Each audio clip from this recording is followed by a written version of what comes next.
नमस्कार विद्यार्थियों, मैं संजय रोयल स्वागत करता हूँ स्पेशल ए लर्निंग क्लासेज में आपका।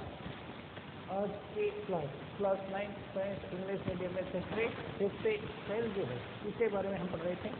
तो इसमें हम पढ़ रहे थे स्ट्रक्चर ऑफ ए सेल। अब स्ट्रक्चर ऑफ सेल में जो सेल के अलग अलग कंपोनेंट होते हैं उनके बारे में हमने स्टडी की थी, जिसमें एक नॉर्मल सेल की यदि हम बात करें तो उसमें सबसे बाहर की तरफ जो है वो मिलता है सेल का एनवेलप, जिसमें मेनली सेल मेम्ब्रेन जो है वो इनके अंदर कंसिडर किए जाते हैं या इसको शामिल किया जाता है।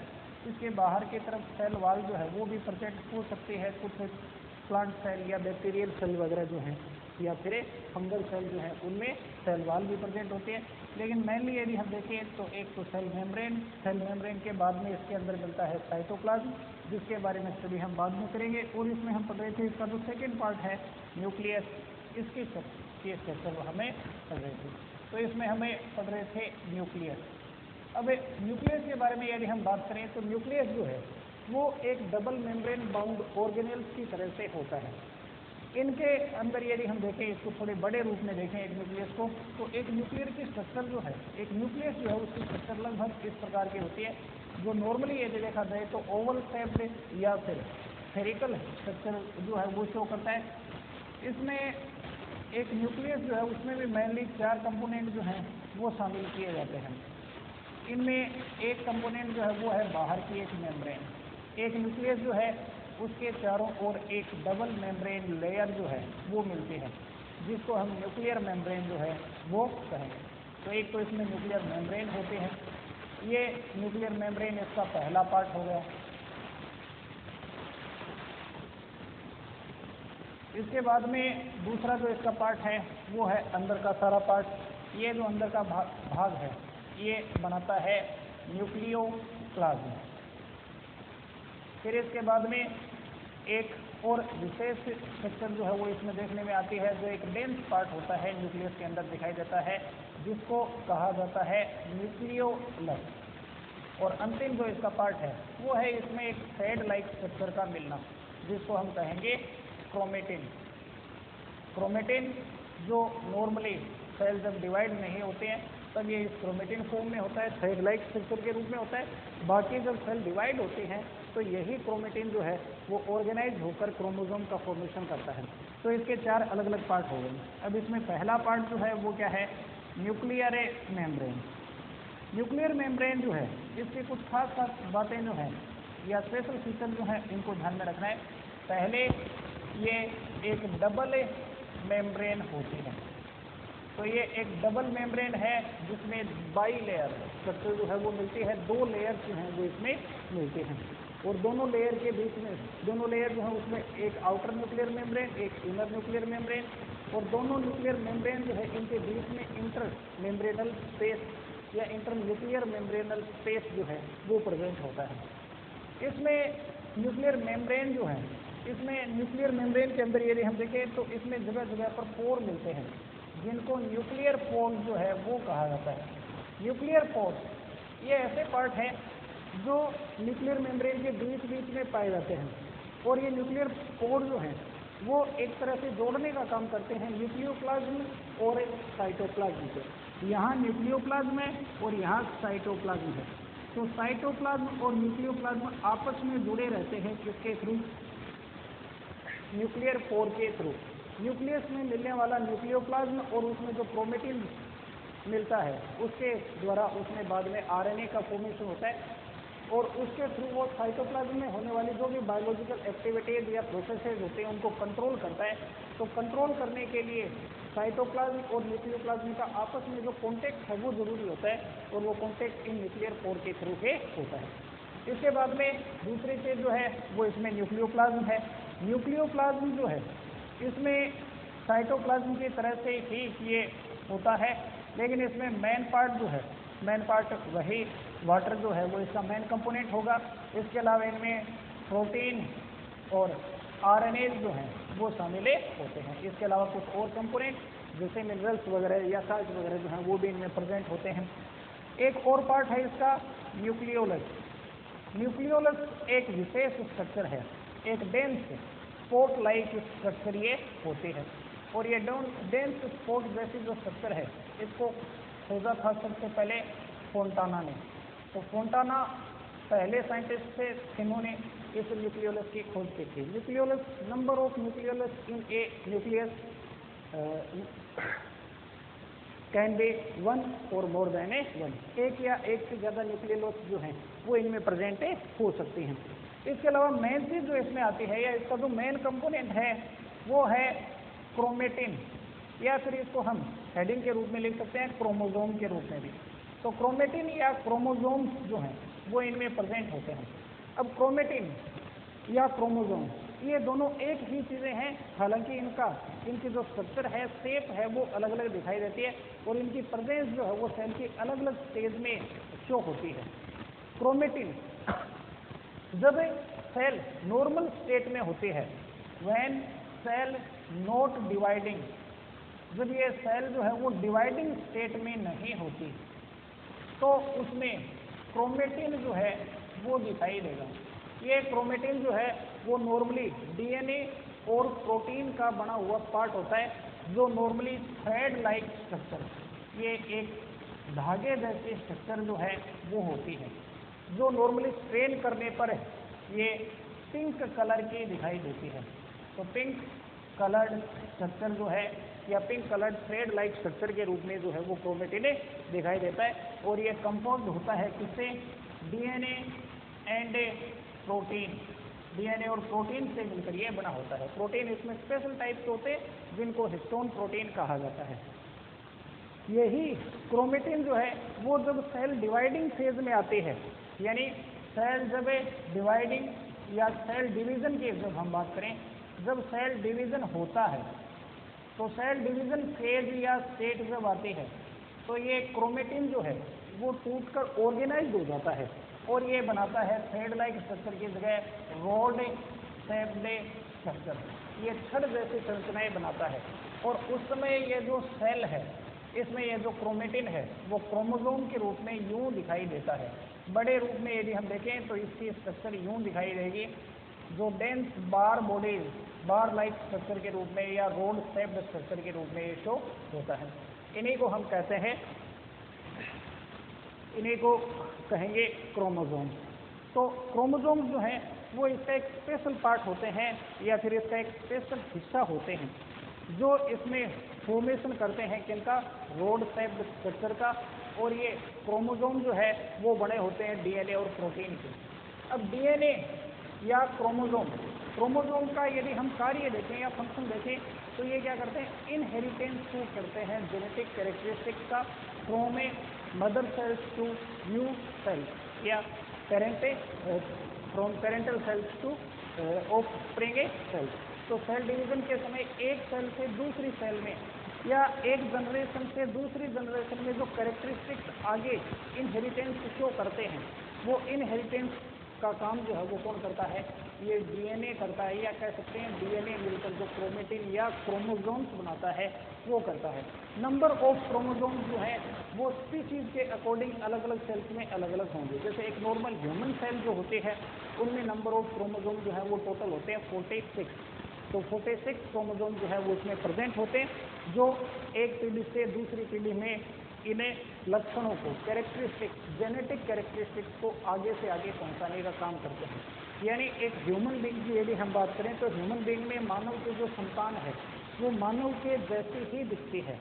उसके हाथ पैर आँख नाक जो है वो मनुष्य के जैसे ही होते हैं। उसका कारण जो है वो होता है उनके अंदर पाया जाने वाला डीएनए या उनमें पाए जाने वाले ये क्रोमोसोम, जो एक पीढ़ी से दूसरी पीढ़ी में इनको ले जाने का काम करते हैं। तो ये रोड शेप्ड स्ट्रक्चर के रूप में मिलेंगे। तो इस प्रकार से ये जो है वो हुई स्ट्रक्चर किसके? न्यूक्लियस की। अब इसमें न्यूक्लियस का जो फंक्शन है, ये तो इसकी स्ट्रक्चर है उसके बारे में पढ़ा। अब हम देखते हैं function of A nucleus.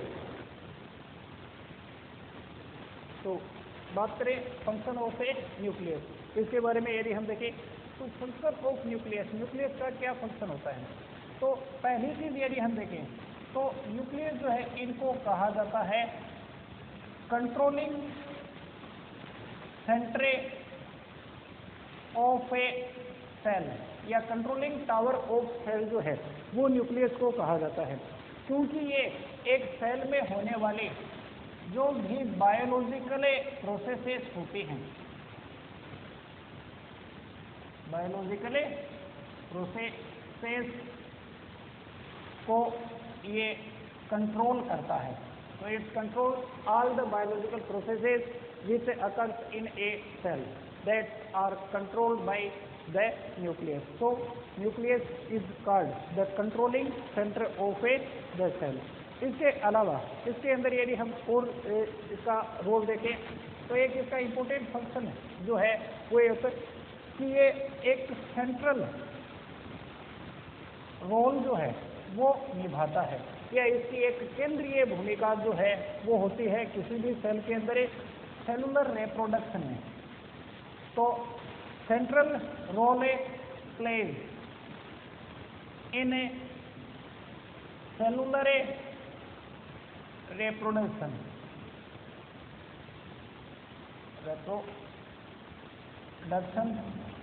Bye which, जिसके द्वारा एक सेल वन सेल डिवाइड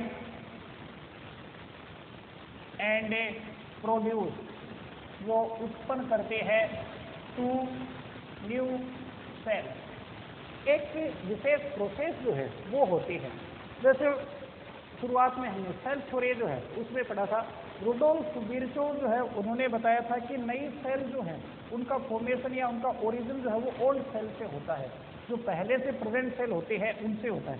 ये एक विशेष प्रोसेस के थ्रू होता है जिसको हम सेल डिवीजन कहते हैं।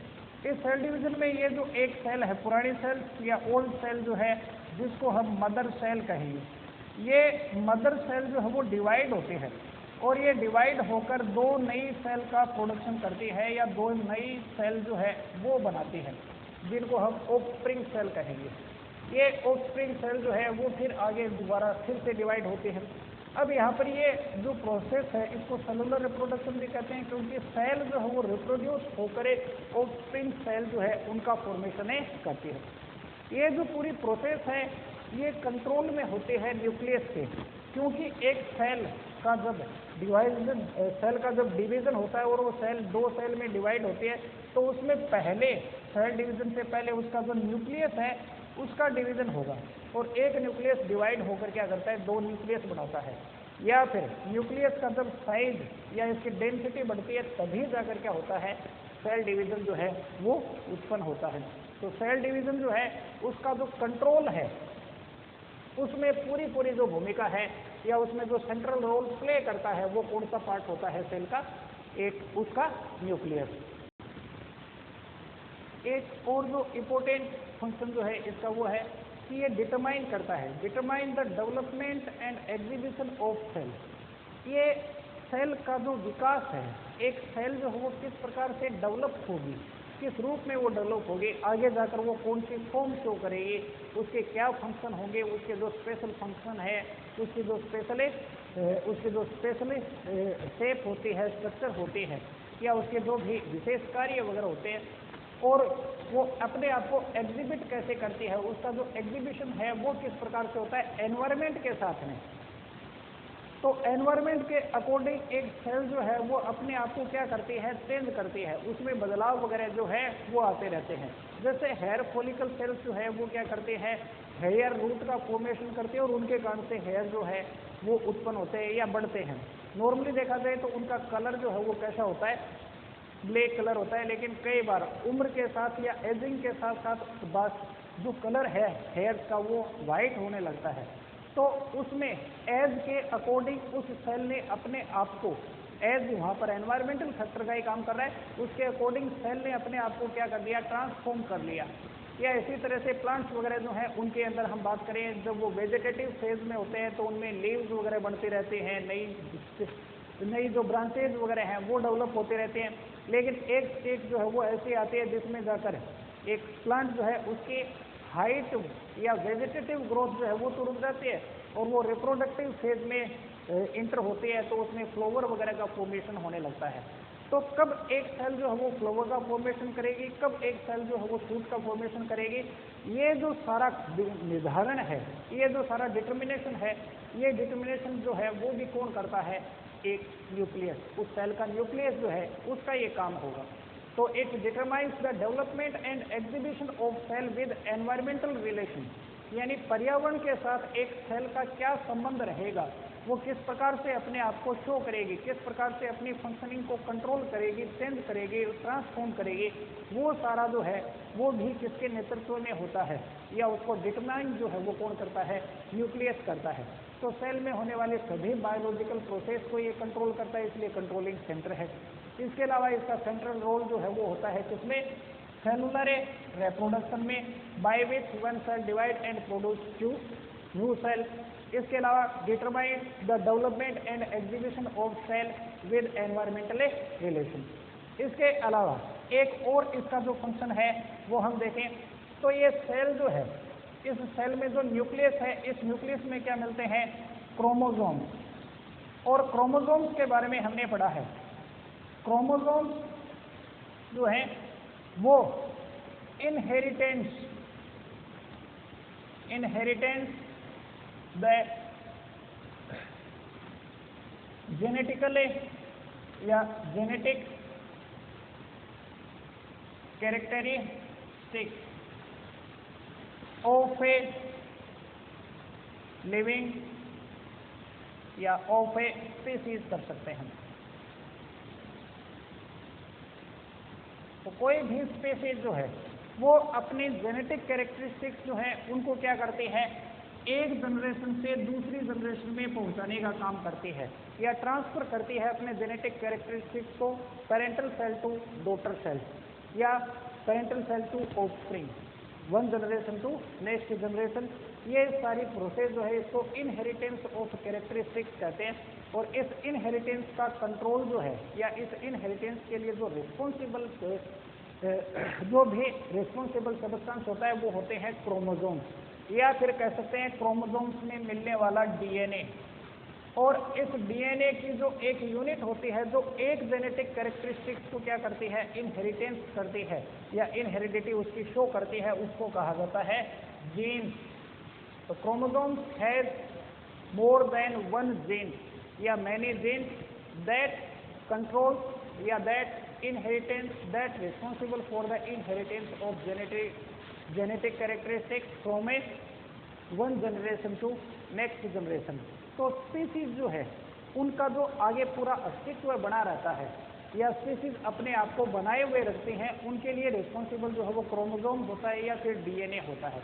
यही डीएनए नॉर्मली जब सेल डिवाइड नहीं होती है तो क्रोमेटिन स्टेट में होता है, और जब वो डिवाइड होती है तो क्रोमोसोम स्टेट में या क्रोमोसोम शेप में आ जाते हैं, या क्रोमोसोम का फॉर्मेशन कर देते हैं। डीएनए जो है वो एक स्पेशल सब्सटेंस होता है, एक लार्ज या मैक्रो मॉलिक्यूल होता है। सेल में अलग अलग टाइप के मॉलिक्यूल्स या बायो मॉलिक्यूल्स मिलते हैं, उसमें से सबसे इम्पोर्टेंट मॉलिक्यूल्स जो है लिविंग ऑर्गेनिज्म का, उसको डीएनए कहा जा सकता है, जिसका पूरा नाम भी ध्यान में रखना है, deoxy ribo nucleic acid. Deoxy से आया है, डीऑक्सी राइबो से आया है, एन न्यूक्लिक और ए एसिड। तो डीऑक्सी राइबो न्यूक्लिक एसिड जो है ये मिलता है। इसी का एक दूसरा रूप और होता है आरएनए, जिसे राइबो न्यूक्लिक एसिड कहते हैं। लेकिन क्रोमोसोम्स या फिर जीन्स में जो प्रेजेंट होता है वो होता है डीएनए, और वही क्या करता है, इनहेरिटेंस जो भी होते हैं कैरेक्टरिस्टिक्स के one generation to next generation, उनके लिए रिस्पॉन्सिबल क्रोमोसोम्स होते हैं। तो यूँ कह सकते हैं कि क्रोमोसोम जो है वो पार्ट है न्यूक्लियस का। तो यूँ कह सकते हैं nucleus is responsible for the inheritance of genetic characteristics from one species to next species. तो ये जो है वो सारे जो है वो फंक्शन हो गए किसके, न्यूक्लियस के। इसके अलावा न्यूक्लियस का